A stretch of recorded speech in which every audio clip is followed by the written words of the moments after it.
So, hi guys, this is the part 2 of the podcast series with Mr. Devesh Rajyadhaksha.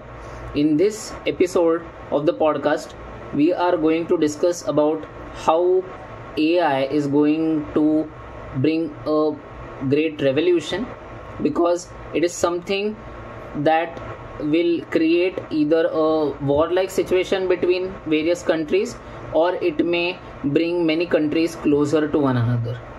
So I am definitely sure that you are going to enjoy this conversation.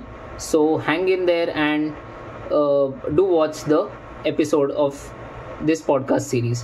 Like Russia Ukraine चालूच आहे, सिरियामध्ये किती वर्षापासून चालू आहे, Israel Hamas ते मधून मधून असतच. दोघे कोरियन देश, नॉर्थ कोरिया साऊथ कोरिया, इथे फायरिंग होत नाहीये, पण वॉर्स सॉर्ट ऑफ आहेत. At the same time China प्रत्येक देशावर त्याचं स्मार्ट स्ट्रॅटेजी प्ले करून प्रत्येक देश कॅप्चर करतोय. मॉलदीव्स कॅप्चर केलं, श्रीलंकाचं एक मोठं हंबनटोटा पोर्ट कॅप्चर केलं. So everybody is trying to consolidate their position आणि वर यायचंय त्यांना सगळ्यांना. So we can sort of say की this is world war 3 going on right now, and pretty sure की वर्ल्ड वॉर 4 जो होईल that will be all AI war. That won't be anything else. Actual missile fire होणार नाही, पण it will be all AI, based on AI.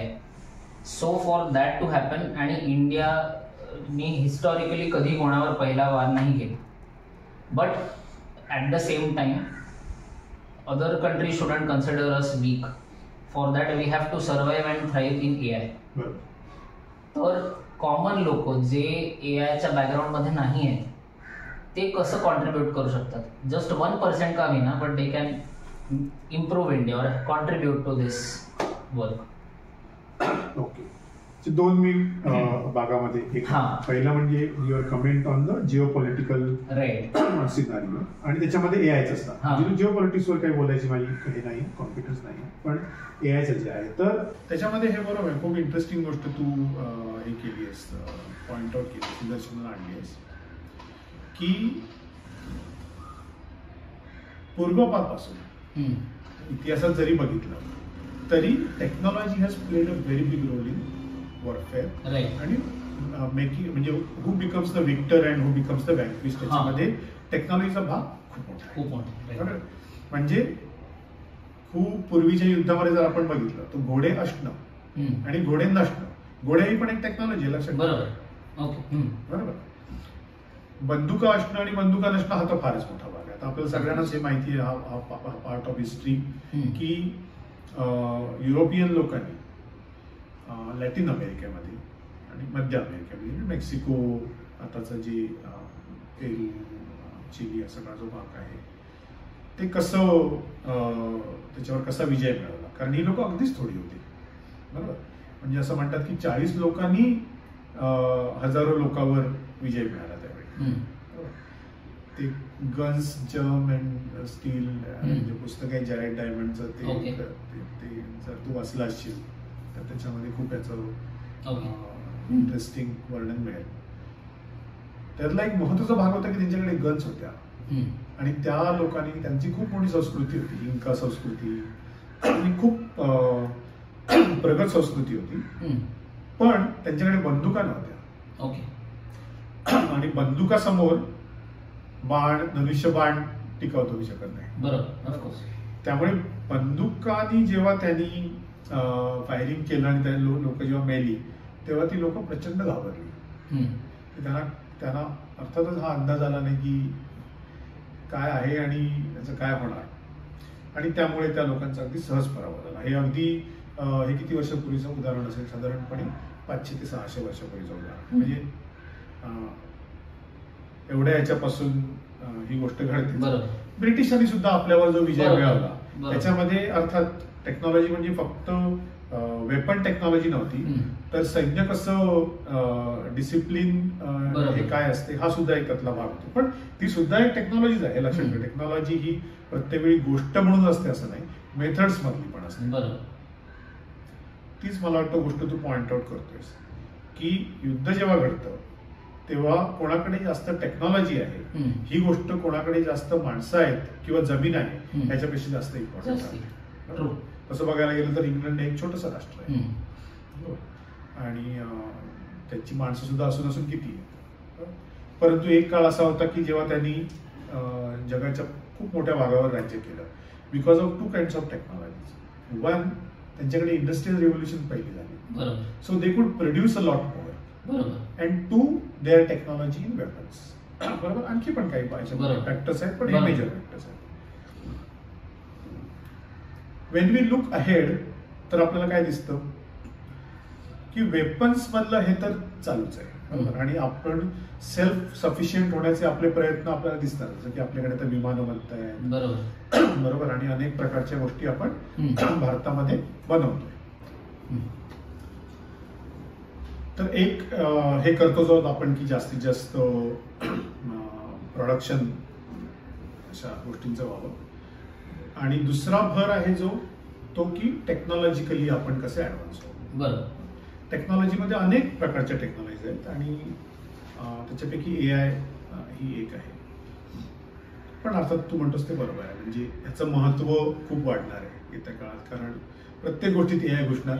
हो, म्हणजे एक तर त्याच्या डिझायनिंग मध्ये म्हणजे AI सगळ्याच गोष्टी लागतं ना.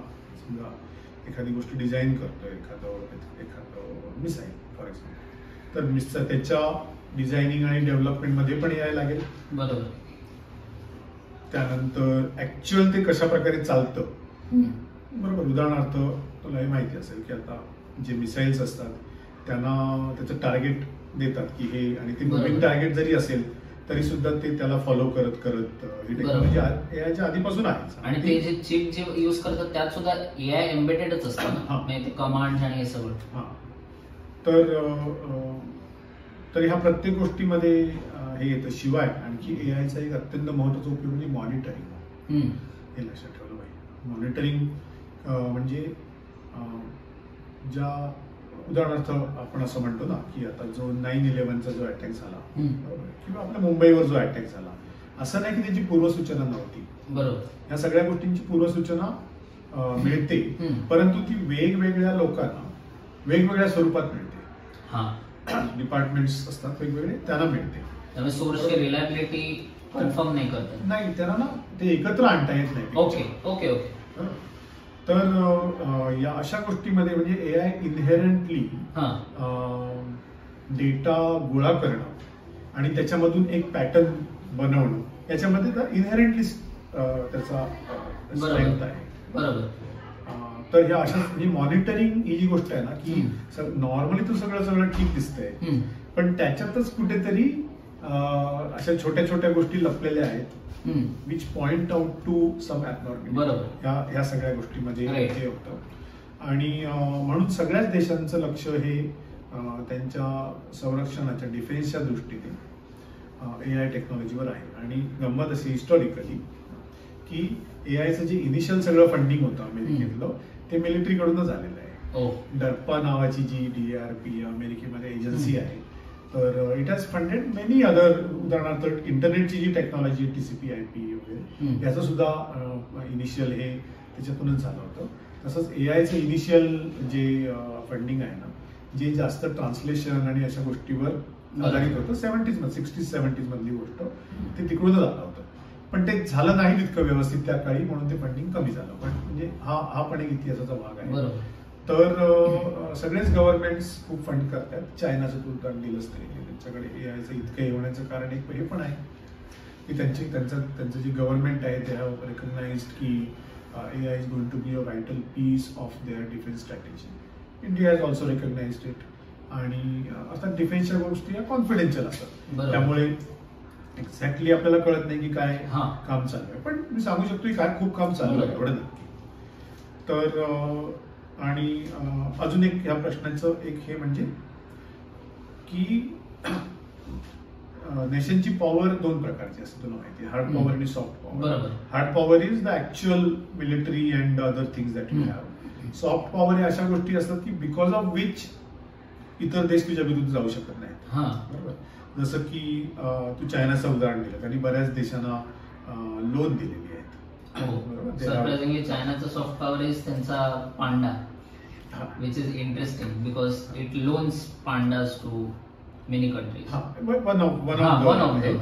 But they have given these loans आणि खूप त्यांच्यावर टीका पण, कारण त्यांची स्वतःच हे काही अर्थव्यवस्था इकॉनॉमी डळमळीत असताना ते सुद्धा इतर देशांना हे देत आहेत असं म्हणतात. ती एक सॉफ्ट पॉवर आहे.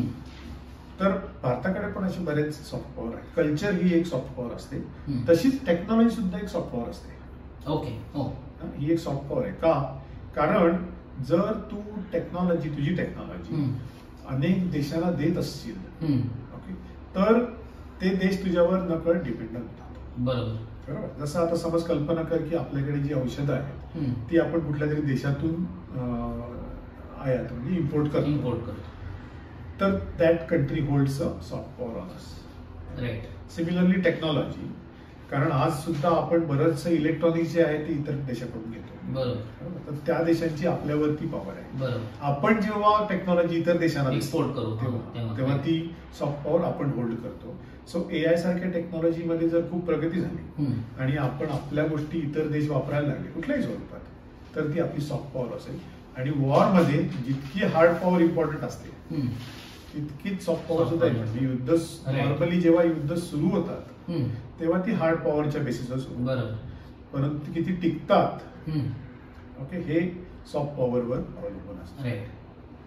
आणि मेन यातला पॉइंट वॉज की कॉमन पीपल की जे बॅकग्राऊंड मधलेच नाहीये, तर ते कसं कॉन्ट्रीब्युट करू शकतात ती सॉफ्ट पॉवर हार्ड पॉवर वाढवण्यात किंवा स्ट्रॉंग करण्यात. एक म्हणजे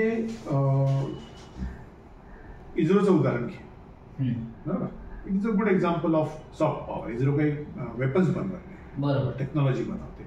so good example of soft power. का? कारण नाव we are actually delivering many satellites of many other countries also. अनेक देशांना ती टेक्नॉलॉजी पाहिजे. हे एक झालं. शिवाय दुसरं कसं आहे की एकदा ती टेक्नॉलॉजी डेव्हलप झाली, okay, why nations undertake space programmes, okay, की एक म्हणजे ते एक प्रकारचं ब्रँडिंग आहे. It is you are seen as a advanced country. दुसरं असं की ती टेक्नॉलॉजी ऍक्च्युली अनेक ठिकाणी वापरली जाते. जसं की स्पेसची जी टेक्नॉलॉजी आहे ती एव्हिएशनमध्ये आणि इतर अनेक ह्याच्यामध्ये वापरली जाते. बरोबर. मग आता चंद्रयान आणि आता आदित्य आणि या सगळ्या जे एक प्रकारचं ग्लॅमर येत चाललंय, बरोबर, त्याचा एक परिणाम असा आहे की आपल्या देशातली जी गुणी मुलं आहेत, टॅलेंटेड जी हे आहेत, ती इस्रो सारख्या याच्यामध्ये कामाला जातील. ओके, ही गोष्ट आता घडते असं मी म्हणत नाही, पण घडू शकते. जी लोक नाहीतर प्रायव्हेट सेक्टरमध्ये गेली असती किंवा बाहेर गेली असती, इतर देशात गेली असती. थोडी जरी मुलं याच्यामध्ये गेली, तीच गोष्ट डिफेन्सला सुद्धा अप्लाय होते. बरोबर. डिफेन्सची सुद्धा अशाच प्रकारचे DRDO आणि अशा अनेक आहेत. तर थोडी जरी हायली टॅलेंटेड मुलं या याच्यामध्ये जर कामाला जातील तर आपल्या देशाला खूप फायदा होईल. कारण AI मध्ये सुद्धा मी तुला सांगतो गंमत, असं म्हणतात की जे AI चे पेपर लिहिले जातात, बरोबर, त्याच्यामध्ये आज चायना 1 नंबरवर आहे, US आणि इंडियाचा नंबर खूप खाली आहे. परंतु जर पेपर बघितले तर मला असं दिसतं की अनेक इम्पॉर्टंट पेपर मध्ये इंडियन नावं आहेत. बरोबर. इंडियात लिहिलेलं नाही पण इंडियन नावं आहेत. बरोबर. म्हणजे ही मुलं आपल्याकडून, बरोबर, किंवा दुसऱ्या कंपनीज इंडियन CEOs रन करतात. हो, पण दुसऱ्या देशातले. तर त्यामुळे ही सॉफ्ट पॉवर तर होते, नो डाऊट. कारण जरी भारतीय लोक दुसऱ्या देशात जाऊन जर त्यांनी तिकडे अचिव्हमेंट केलं तरी सुद्धा ती आपली सॉफ्ट पॉवर आहे. पण ती पॉवर जर म्हणजे त्या लोकांनी तेच शोध इथे लावले जर, तर ती खूप जास्त असेल. बरोबर. तर कॉमन मॅन मधला हा जो एक मोठा सेक्शन आहे, जेव्हा माझा स्पेशल भर आहे की जी आत्ता शिक्षणाच्या त्या स्टेजेस मध्ये असलेली मुलं आहेत, will they consider AI as an option? Yes, many of them. But will they also consider employing that technology for our any हे म्हणजे डिफेन्स असेल, स्पेस असेल, स्पेसमध्ये सुद्धा तुला माहिती अशा आता कंपन्या बनत आहेत प्रायव्हेट सेक्टरमध्ये की ज्या स्पेस टेक्नॉलॉजी बनवतात, जे स्वतःच हे पाठवणार आहेत वगैरे असं. तर अशा याच्यामध्ये ते काम करतील का, हा एक मोठा भाग आहे. आणि इतर लोकांच्या दृष्टीने तू विचारलंस तर याला ते एनकरेज करतील का या गोष्टीला. जे आता प्रोफेशनल्स आहेत याच्यात काम करणारे, त्यातली किती लोक मशीन लर्निंग आणि जनरेटिव्ह AI आता शिकतील, तर शिकतील बरीच लोक, कारण ते करिअरसाठी हे आहे, ते तर होईलच.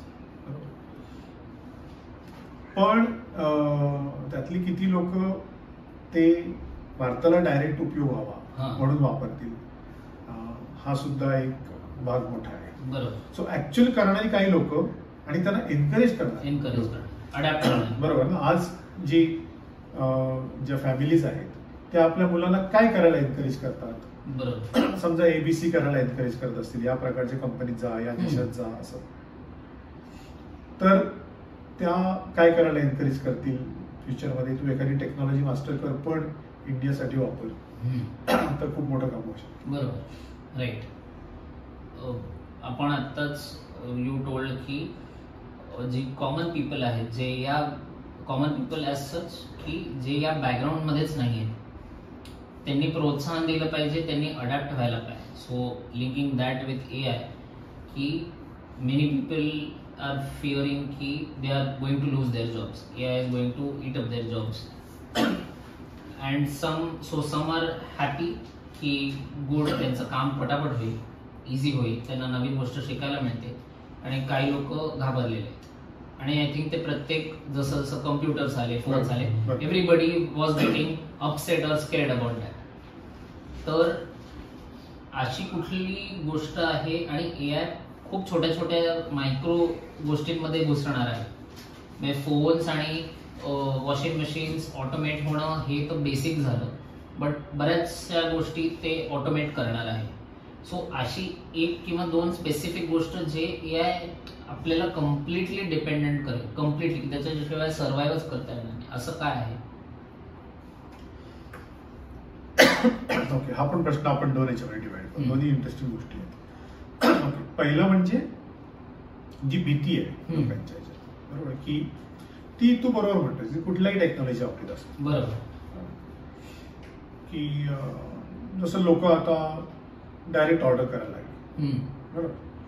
तर या प्रोसेसमध्ये अनेक लोकांचं जो बिझनेस आहे तो हे झाला असेल, बरोबर. डिलिव्हर करणाऱ्या लोकांच्या नवीन नोकऱ्या तयार झाल्या असतील, बरोबर. ओके. जॉब शिफ्टिंग बऱ्याच केसेसमध्ये होतं. जॉब लॉस शॉर्ट टर्म मध्ये हा आहेच, म्हणजे की because of technology, because of other changes, sociological changes, job loss होणं आणि तो म्हणजे जॉब काय म्हणता येईल, मायग्रेट होणं, शिफ्ट होणं, ही प्रक्रिया चालूच असते. एक म्हणजे त्याचं अनालिसिस झालं की जे आपण खुर्चीवर बसून करू शकतो, आणि दुसरं म्हणजे असा माणूस की ज्याची ऍक्च्युअली नोकरी जाते, बरोबर. तो माणूस इतका कोरड्या याने काय ते अनालिसिस करू शकत नाही, आणि त्यामुळे कुठलाही चेंज जेव्हा सोसायटीमध्ये येतो तेव्हा तो इमोशनल चेंज असतो, बरोबर. So there are those people who don't get affected by that change, who think a little bit more macro, की हा तर चेंज आहे, असं होईल तसं होईल, आणि those who get affected by the change who don't think so objectively, they think that it is very bad for them and everything is changing for the worse. बरोबर. हे दोन्ही हे तितकं बरोबर नाही असं मला वाटतं, कारण चेंज, व्होलॅटिलिटी जी आहे त्याला फेस करायचा केवळ एकच मार्ग आहे, बरोबर. हे तर कोणी मान्य करेल. काय आहे तो मार्ग? अँटिसिपेट अँड प्लॅन, बरोबर. हा एकच त्याच्यावर मार्ग आहे की जर तुम्हाला दिसतंय डोळ्यासमोर की व्होलॅटिलिटी इज लाईंग अहेड, कधी कधी अशा गोष्टी आहेत की ज्या आपल्याला माहितीच नाही, करू नोबडी, बिकॉज गेल्या 100 वर्षात अशी गोष्ट घडलेली नाही. शेवटचा जो एपिडेमिक झाला अशा प्रकारचा ग्लोबल, तो 1918 मध्ये झाला, ह्याचाच आधीचा अवतार होता तो flu, that actually killed more people than first world war. पण 100 वर्षात घडलेलं नाही. सो आपल्याला त्याची आता त्यावेळी इतकं काही मीडिया पण नव्हता. इट इज नॉट रेकॉर्डेड वेल. ठीक आहे, ह्याचं कठीणच आहे कोणालाही करणं. परंतु जी गोष्ट आपल्याला दिसतेच डोळ्यासमोर की ही घडणार, तर त्याच्यावर एकच मार्ग राहतो की ती घडणार असं गृहीत धरून प्लॅन करणं. बरोबर. आणि हे जे वेळेत ऍक्ट करत नाहीत तर ते डेफिनेटली इम्पॅक्ट होते. ओके, कारण technology impacts jobs in 3 cycles. पहिली जी सायकल असते ना ती हाईपवाली सायकल असते. कुठलीही नवीन जेव्हा टेक्नॉलॉजी येते तेव्हा स्टीम इंजिन, कुठलीही टेक्नॉलॉजी, टेलिफोन, हाईप क्रिएट होते की this is going to really change everything. So there is a excitement and there is a fear. हा भाग आत्ता आपण या सायकलमध्ये आहोत. याच्यामध्ये ना ऍक्च्युली जॉबवर फारसा फरक पडत नाही, कारण ही टेक्नॉलॉजी विषयी बोललं जास्त जातं, ऍक्च्युली तिथं केलं जात नाही. तर त्यामुळे जॉब जास्त थोडे वाढतातच ऍक्च्युली जॉब्स, कारण कंपन्या नवीन गोष्टी सुरू करतात. त्यामुळे जॉब थोडे वाढतात, काही स्पेसिफिक लोकांचे वाढतात. जसं आता जी लोक ऍक्च्युअल AI बनवत आहेत त्या लोकांचे जॉब वाढले, कारण कंपनी नवीन ते सुरू केलं. जाण्याचं प्रमाण थोडं असतं. दुसरी जी फेज येते ना त्या फेज मध्ये त्याला प्रोडक्टिव्हिटी फेज म्हणतात, where everybody employs that technology to improve their productivity, whether it's an individual or a company. Okay. This is the phase where jobs get impacted. Okay. कारण प्रोडक्टिव्हिटीचा अर्थ काय की कमी रिसोर्सेस मध्ये तुम्ही जास्त आणि so therefore that resources also include manpower, आणि त्यामुळे मॅनपॉवर कमी होते. बिकॉज ऑफ दॅट प्रॉफिटेबिलिटी वाढते. So we see a picture where while the economy grows, actually unemployment also grows. अशा प्रकारचं ह्या फेज मध्ये, मी काही इकॉनॉमिस्ट नाही पण जे आपण पास्ट हे स्टडी करतो त्याच्यामध्ये हे आपल्याला एक सायकल दिसतं. आयटीची ही फेज जी होती ती 90s मध्ये किंवा अर्ली 2000 मध्ये होती, where people were losing job, कारण कंपनीवर कम्प्युटर लागला, आता इतक्या अकाउंटंटची गरज नाही. ही फेज होती. पण याच्या नंतर जे सायकल येतं ना, that is called new products. So what happens is की ती जी टेक्नॉलॉजी आहे त्या टेक्नॉलॉजीवर बेस्ड नवीन प्रॉडक्ट आणि सर्व्हिसेस हे तयार होतात. आणि या फेज मध्ये ऍक्च्युली जॉब जे आहे ते शिफ्टिंग किंवा ग्रोथ या याच्यामध्ये होते. कारण जसं आता आपण म्हणतो की ज्या लोकांची नोकरी कम्प्युटरायझेशन मध्ये गेली होती त्यांची जी मुलं आहेत ती आज कशात काम करतात, बहुतेक लोक IT मध्येच करत असतात, कम्प्युटरशी रिलेटेड याच्यामध्ये काम करत असतात. सो हे ते जॉब शिफ्टिंग आहे की टेम्पररीली जरी नोकऱ्या गेल्या आणि it is a painful experience, पण त्याच्या पुढची फेज जेव्हा येते तेव्हा ऍक्च्युली जॉब ग्रोथ होते because new things get introduce. Okay, now the trick is to manage the productivity phase. की प्रोडक्टिव्हिटी वाढत असताना जो जॉबचा जो लॉस होईल त्यांना ऍक्टिव्हली काही हेल्प होऊ शकते का. हे जे ऑथॉरिटीज आहेत such as the state and other big industries, they will have to, if they can take care of this well, तर AI ची ट्रान्झिशन इतकी पेनफुल होणार नाही. You can learn from the experience. हा एक भाग आहे. दुसरं तू म्हणतोयस की अशी कुठली गोष्ट आहे की ज्याच्यासाठी आपण AI वर कम्प्लिटली डिपेंडेंट आहोत. अशा अनेक गोष्टी आहेत, पण त्या सगळ्या गोष्टींना साधारणपणे रुटीन वर्क ह्या याच्यामध्ये मोडतात. सो आत्ता सुद्धा बघ आपण कुठल्या गोष्टीसाठी मशीनवर डिपेंडेंट आहोत,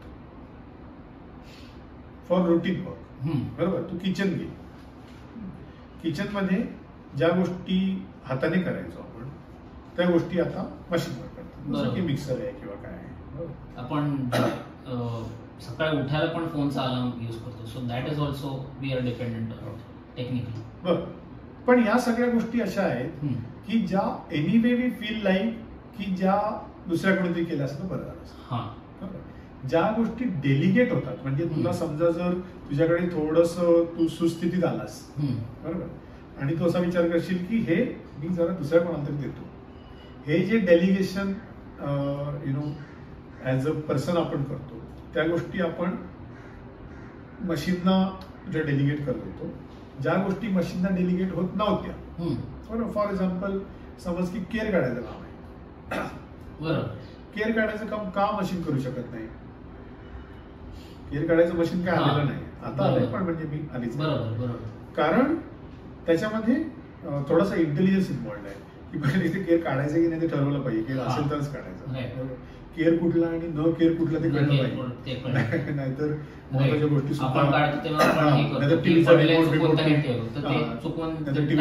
रिमोट उचलला आणि याच्यात टाकला बरोबर, थोडासा इंटेलिजन्स याच्यामध्ये इन्व्हॉल्ड आहे बरोबर.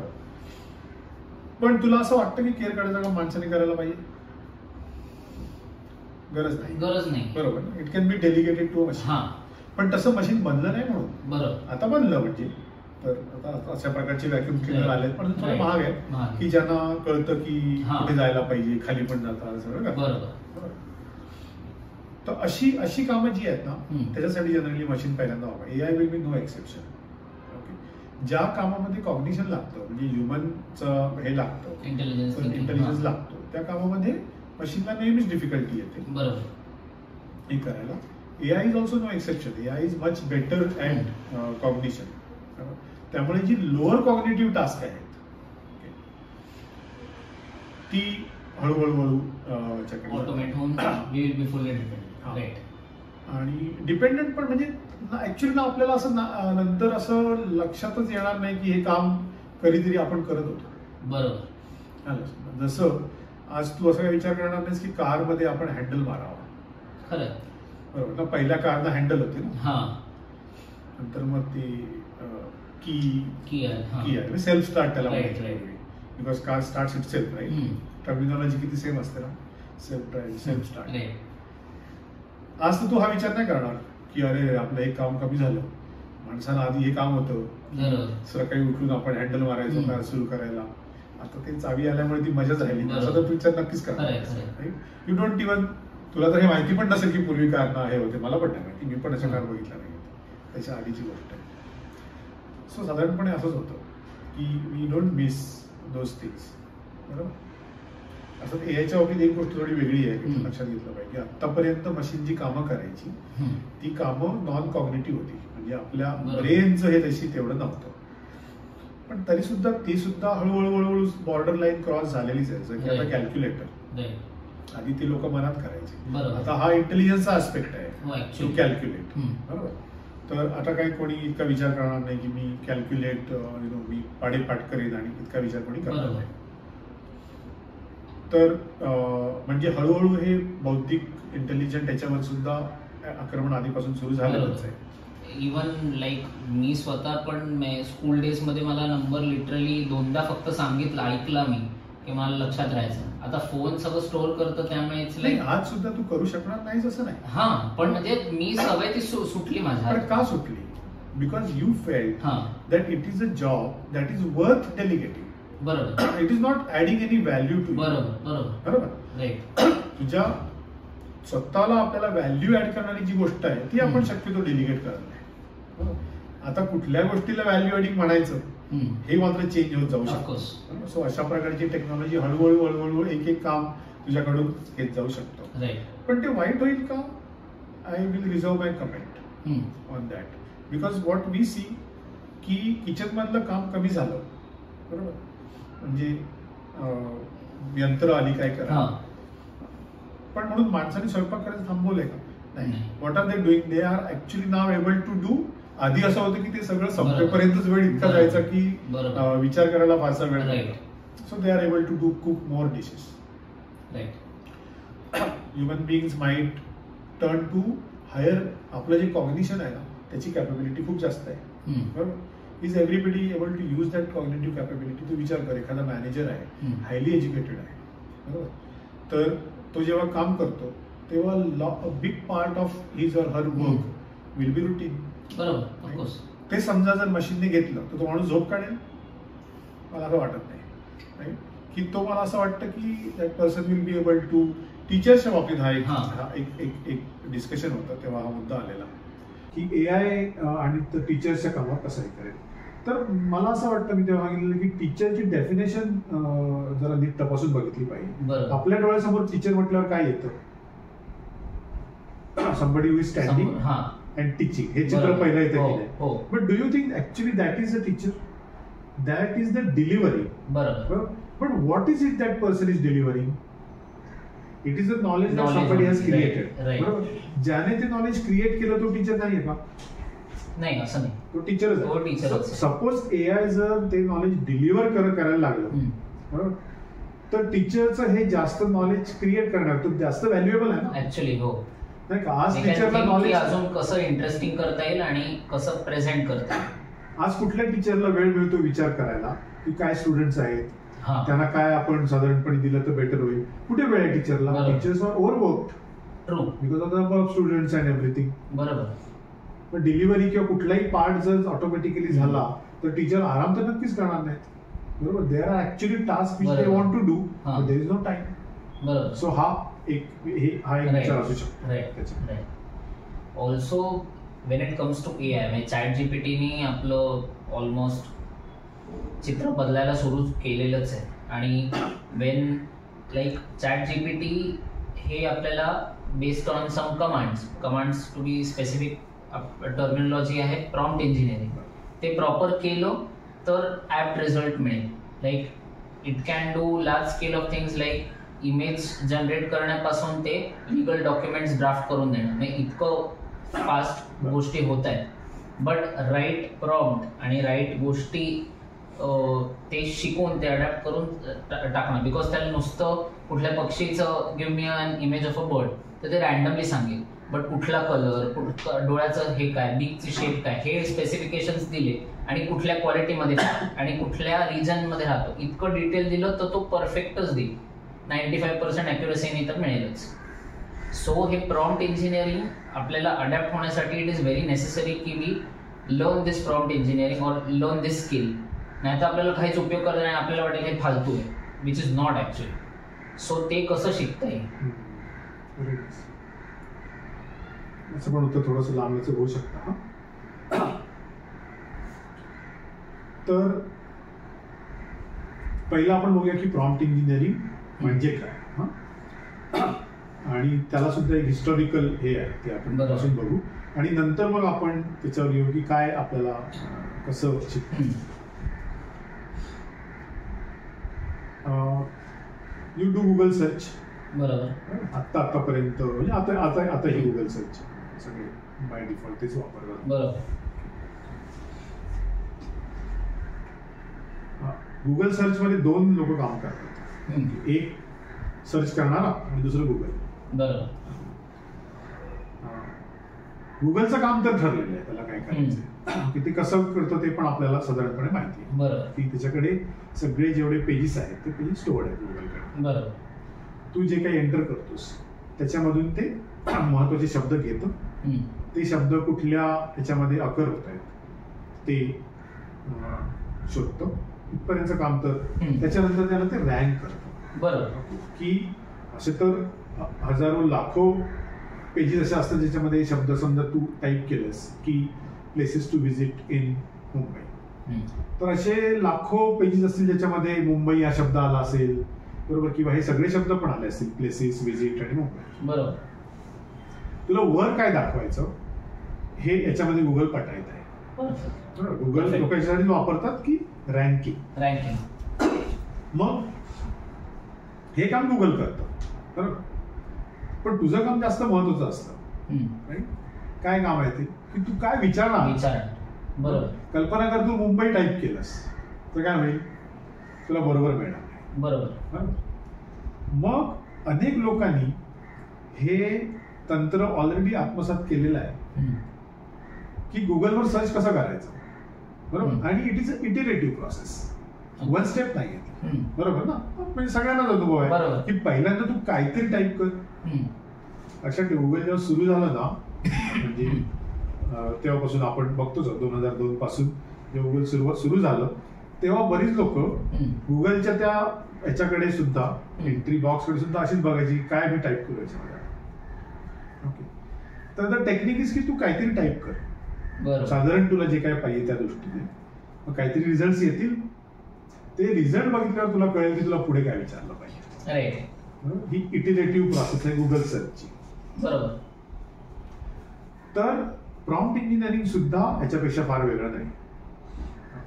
की तुला काय पाहिजे याच्यामधला प्रॉब्लेम जो आहे ना तो प्रॉम्प्टचा किंवा त्या मॉडेलचा नाहीये. हा प्रॉब्लेम कसला आहे, आपल्याला माहिती नसणं की आपल्याला काय हवंय. परफेक्ट. प्रॉब्लेम सॉल्व्हिंग ही जी काय म्हणता येईल ऍक्टिव्हिटी आहे, ही डिसिप्लिन आहे, त्याच्यामध्ये 2 पार्ट आहेत, एक प्रॉब्लेम आणि दुसरं solving. Right. Problem is the more important word. बरोबर. The better you define your problem, the better solution, the easier it is to get a solution. बरोबर. पण शाळेतली सवय असल्यामुळे आपलं काय होतं की we jump more towards a solution. शाळेत म्हणजे परीक्षेत, शाळेत असं नाही, कुठल्याही परीक्षेत काय होतं की प्रश्न काही दिलेला असतो and there is a limited time to give the answer. So आपली सवय अशी आहे की how quickly I can start writing that. ही आपल्याला एक नकळत सवय. ही प्रॉब्लेम सॉल्व्हिंगला काउंटर प्रोडक्टिव्ह आहे. प्रॉब्लेम सॉल्व्हिंग मध्ये you the more time you can spend on writing the problem it self.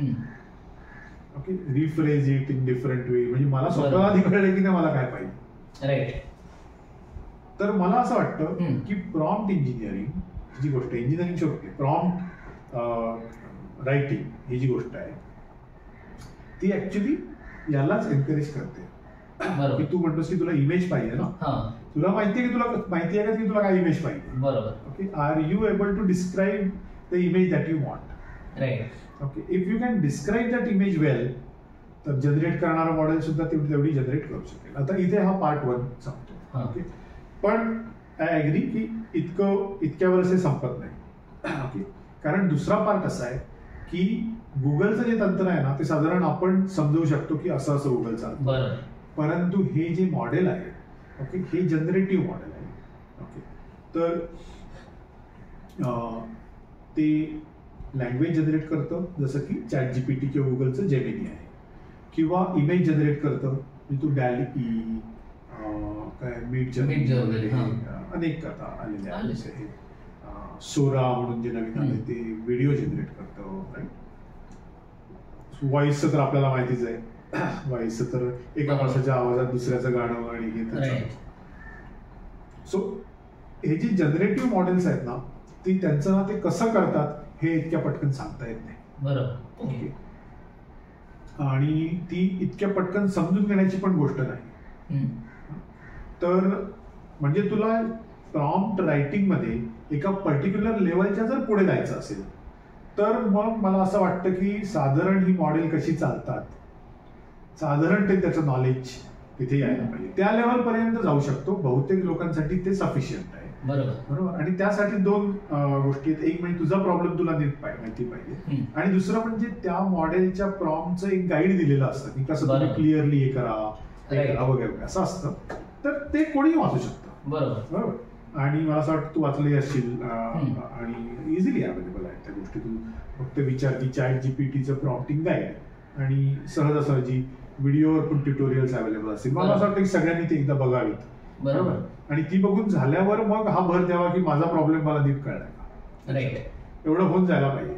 याच्या पुढे तू जे म्हणतोयस ना की अजून एक लेवल, तर मग त्यासाठी त्याची इंटरनल माहिती पाहिजे. म्हणजे ऍक्च्युली मी जे पुस्तक तू मगाशी जो उल्लेख केलास तर ते लिहिताना आणि लिहिल्यानंतर माझ्या डोक्यात हेच आलं की एकूणच जे जनरेटिव्ह AI आहे तर जसं कारचं असतं. कारचं मी खूप वेळ देतो का उदाहरण. तर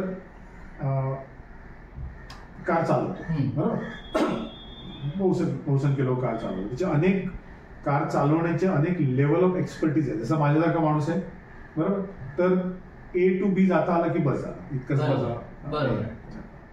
दुसरा आहे जी लोक एन्थुझियास्ट असतात, जे दूरवर जातात किंवा अवघड ठिकाणी जातात असे असतात. तिसरे आहे जे रेस ड्रायव्हर असतात किंवा जे खास प्रकारच्या गाड्या चालवतात. बरोबर.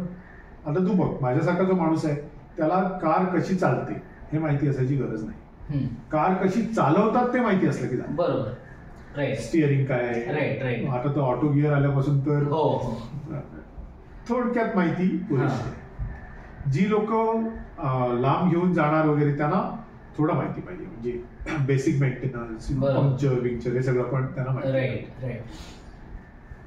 पण जो कॉम्पिटिटिव्ह याच्यामध्येच कार चालवणार, बरोबर, तर त्याला मात्र त्याची जी पर्टिक्युलर कार असेल, जसं की F1 किंवा काहीतरी, त्याची बऱ्यापैकी माहिती असायला लागते.